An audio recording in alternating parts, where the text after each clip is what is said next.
Hi friends, நம்ம விஜய் மல்லி ஸ்டோரியில் வந்து மல்லிக்கு இந்த பிரச்சனை அந்த பிரச்சனைன்னு வரப்போய் இப்போ அவங்க அண்ணன் பிரச்சனை தான் இப்போ பெரிய பிரச்சனையாக வந்து நிற்குது அப்படின்னு சொல்லலாம். ஏன்னா வந்துட்டு அவங்களுக்கு இப்போ சீரியலை ஸ்டார்ட் பண்ணதுலேருந்து ரொம்ப சந்தோஷமாக இருந்ததுங்கிறது கம்மியாக தான் இருந்தாங்க. ஆனால் வந்துட்டு வேதனைகள் சோதனைகள் அப்படிங்கிறது வந்து நிறைய விஷயங்கள் வந்து நடந்து முடிஞ்சிருச்சு.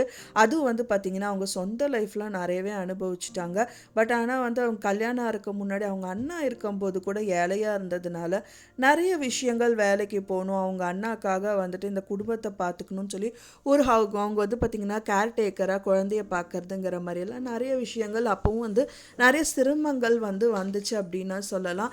ஆனால் வந்து பார்த்திங்கன்னா அவங்களுக்கு பண ரீதியாக தான் நிறைய சிரமங்கள் வந்துச்சு.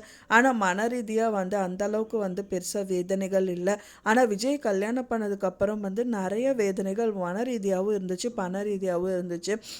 விஜய்க்கே வந்து பார்த்தீங்க அப்படின்னா அவ்வளோ ரொம்ப அந்தஸ்தில் இருக்கிறவர் தான். பட் ஆனால் வந்து மல்லி வந்ததுக்கு அப்புறமா பணமே இல்லைன்னாலும் வந்துட்டு நல்ல லைஃப் தான் முக்கியம், நல்ல மனசு தான் முக்கியம் அப்படின்னு வந்துட்டு விஜய் வந்து புரிஞ்சுக்கிட்டாரு.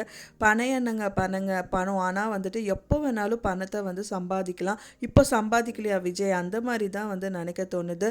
முதல் வந்து அவ்வளோ கோடீஸ்வரராக இருக்கும்போது கூட அவர் நினச்சிருப்பாரு ஒரு பைக்கு தான் அவருக்கு வந்து ரொம்பவே பிடிக்கும். இவங்க அக்கா வந்து கூட சொல்லுவாங்க அவனுக்கு கார் ஓட்ட தான் பிடிக்கும் அப்படிங்கிற மாதிரி. ஆனால் வந்து மல்லி கரெக்டாக கெஸ் பண்ணி சொல்லுவாங்க அவருக்கு பைக் ஓட்டுறது தான் ரொம்ப பிடிக்கும் அப்படின்னு சொல்லிட்டு அவரே சொல்லுவார், எனக்கு வந்து பைக்கில் போகணும், கையை விட்டுட்டு போகணும், ரொம்ப தூரம் ட்ராவல் பண்ணணும், ஸோ அதுதான் எனக்கு ரொம்பவே பிடிச்சிருக்கு. இப்போது வந்து இந்த லைஃப் வந்து பார்த்திங்கன்னா காரில் போகிறோம் வரோம், ஸோ நான் பெருசாக எதுவும் வந்து 4 செவத்தில் இருக்கிற மாதிரி தான் இருக்க, பெருசாக எதுவுமே என்ஜாய் பண்ண முடியலங்கிற மாதிரி சொல்கிறாரு. ஸோ அந்த வாழ்க்கை வந்து திரும்ப கிடச்ச மாதிரி தான் வந்து பார்த்திங்கன்னா திரும்பவும் வந்து விஜய் வந்துட்டு பைக்கில் போகிறது அண்ட் தென் மல்லி கூட இருக்கிறது வந்து பார்த்திங்கன்னா வாடகை வீடாகவே இருந்தாலும் சரி, அதுவும் வந்து பார்த்திங்கன்னா ஒரு சந்தோஷமான வாழ்க்கை அப்படிங்கிற மாதிரி இருந்துச்சு. முதல் விஜய் வந்துட்டு எல்லாமே கிடைச்சது, ஆனால் ஒன்றுமே கிடைக்காத மாதிரி தான் அவரோட லைஃப் இருந்தது. இப்போ வந்து ஒன்றுமே இல்லைனாலும் எல்லாமே அவங்க பக்கத்தில் இருக்கிற மாதிரியே தான் ஃபீல் பண்ணுறாரு. ஸோ கூடிய விரைவில் அவரோட சொந்த சொத்துல வாங்கினது, அவரோட உழைப்பில் வாங்கின அந்த வீடு வந்து ராஜி கையிலேருந்து வாங்கணும். மெயின் இப்போ பிரச்சனையாக வந்து அவங்க அண்ணாவோட ஹார்ட் ஆப்ரேஷன் அப்படிங்கிறது தான் வந்துட்டு முளைச்சி நிற்குது. ஸோ அதை கண்டிப்பாக வந்து பார்த்திங்கன்னா அதை வந்துட்டு சரிப்படுத்தியே ஆகணும். ஸோ அதுக்கு வந்து பார்த்திங்கன்னா அந்த வீடு தான் இப்போ வந்து பயங்கரமான விஷயம். ஏன்னா இவங்களுக்கு வந்து சாதகமாக ஆகணுங்கிறத விட இந்த ராஜி ரொம்பவே பண்ணுறாங்க. ஸோ அதுக்காகவாவது வந்து பார்த்திங்க அப்படின்னா வந்துட்டு விஜய் அந்த வீடை வந்து கண்டிப்பாக அவங்க வசப்படுத்தி அது மூலிமா அவருக்கு வந்துட்டு பணங்கள் அவரோட சொந்த பணம் வரணும், அதை வச்சுட்டு இவங்க ஆப்ரேஷன் பண்ணணுங்கிற மாதிரி நிறைய விஷயங்கள் போயிட்டுருக்கு. இப்போ வந்து கொஞ்சம் வந்து ஓகே பரவாயில்ல, விஜய் மல்லி வந்து சந்தோஷமாக இருக்காங்க, அவரும் புரிஞ்சுக்கிட்டாரு, விஜயும் புரிஞ்சுக்கிட்டாங்க. ஸோ வீட்டுக்கு வராரு, என்ன சூழ்நிலை என்ன ஒரு இக்கட்டான சூழ்நிலை இருந்தாலும் இந்த ரேணுகாவை நடிக்கிற சுடர் வந்து இருத்தே பிடிச்சாலும் எப்படியோ சமாளிச்சுட்டு மல்லி கூட வந்து சந்தோஷமாக தான் வாழ்கிறாரு.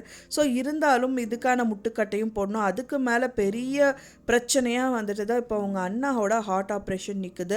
ஸோ அதனால இப்போ இவங்களை வீட்டு துரத்துறதை விட வந்து பார்த்திங்கன்னா அவங்களோட ஹார்ட் ஆப்ரேஷன் பண்ணி அவரை வாழ வைக்கணுங்கிறது தான் வந்து நிற்குது. ஸோ இப்போ வந்து மல்லி வீட்டுக்கு போகிறாங்க. போன எபிசோடில் கூட காமிச்சிருப்பாங்க, மல்லி வந்து அவங்க அண்ணாவோட வீட்டுக்கு போகிறாங்க. போகிறது மட்டும் இல்லாமல் அவங்க அண்ணாவை பார்க்கும்போது அங்கேயும் ஒரு பிரச்சனை வந்து தலை நிற்குது அப்படின்னு சொல்லலாம். அவங்க தங்கச்சி வந்து ஏதோ ஒரு மொபைல் வச்சுட்டு ரீல்ஸ் எடுத்துகிட்டு இருக்காங்க. அதை பார்த்தோன்னே அவங்க அண்ணி போட்டு அடிக்கிறது, அவங்க அண்ணா முன்னாடி வந்து நிறுத்தி பேசுறதுங்கிற மாதிரி நிறைய விஷயங்கள் வந்து பார்க்குறாங்க. பல்லார்னு அவங்க தங்கச்சி கன்னத்தில் வந்து அடிச்சுட்டு ஏன்டி இப்படியெல்லாம் பேசுகிற, அவங்க உன்னை பார்த்துக்கணுன்னு ஏதாவது ஒரு அவசியம் இருக்கா ஒன்றா, ஏன் அவங்க வந்து அவங்களோட வாழ்க்கையை வாழ முடியாத இருந்தும் உன்னை பார்த்துக்கிறாங்க ஒரு அம்மா ஸ்தானத்துலங்கும் போது ஏன் இந்த மாதிரி விஷயங்கள் எல்லாம் பண்ணுற, அவங்கள ஏன் எதிர்த்து பேசுகிறங்கிற மாதிரி மல்லி வந்து பேச்சு கொடுத்துட்டு இருந்தாங்க. அப்புறம் வந்து பார்த்திங்கன்னா ஃப்ரெண்டுக்கிட்ட வாங்கின ஃபோனுன்னு சொல்கிறாங்க.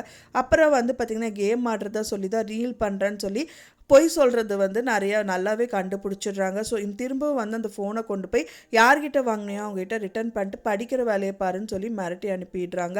அது மட்டும் இல்லாமல் அவங்க அண்ணா அழுகும்போது ஆறுதலாக பக்கத்தில் உட்காந்து பேசுகிறாங்க.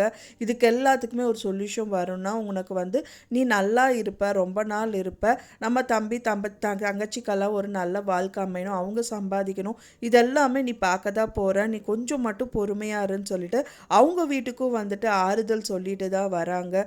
ஸோ இந்த மாதிரி வந்து ஒரு நல்ல குணம் அவங்களுக்கு எப்போவுமே இருக்கு. விஜய் கூட ஒரு சந்தர்ப்பத்தில் வந்து என்னதான் பெரிய வீடு இருந்தாலும் வந்து கடைசியில் நடுத்தெருவில் நிற்கும்போது மல்லி மட்டும் அவங்க வாழ்க்கைக்குள்ளே வரலை அப்படின்னா அவங்களுக்கு போகிறதுக்கு இடமே இல்லை அப்படிங்கிற மாதிரி தான் வந்து கண்டிப்பாக இருந்திருக்கும். ஏன்னா வந்து அவங்க அக்கா அவங்க அப்பா யாருமே இல்லை. அவங்க இவங்க ரெண்டாவது அக்கா வந்து பார்த்திங்கன்னா இன்னொரு அக்கா வந்துட்டு மனோகரோட ஒய்ஃபு அவங்களே அவங்க வந்து எங்கே போனாங்க தெரியல. அவங்களே இவங்கள விஜய் நம்பி தான் வந்துட்டு அந்த வீட்டில் இருந்தாங்க. ஸோ இந்த மாதிரி ஒரு சூழ்நிலையில் மல்லி வந்து அவங்க வீட்டுக்குள்ளே என்ட்ராகி அந்த குழந்தைய வந்து பார்த்துக்கிற மாதிரி வந்து இப்போ இவங்களுக்கு கல்யாணம் ஆகி அப்படின்னு வந்ததுக்கு அப்புறம் தான் இப்போ இவங்களோட சொந்தம் அப்படின்னு சொல்லி அன்னபூர்ணி அம்மா இருக்காங்க. ஸோ அவங்க கூட்டிகிட்டு வந்து விஜய் இருக்க வச்சு செஞ்சு இந்த மாதிரி எல்லாமே பண்ணியிருந்தாங்க.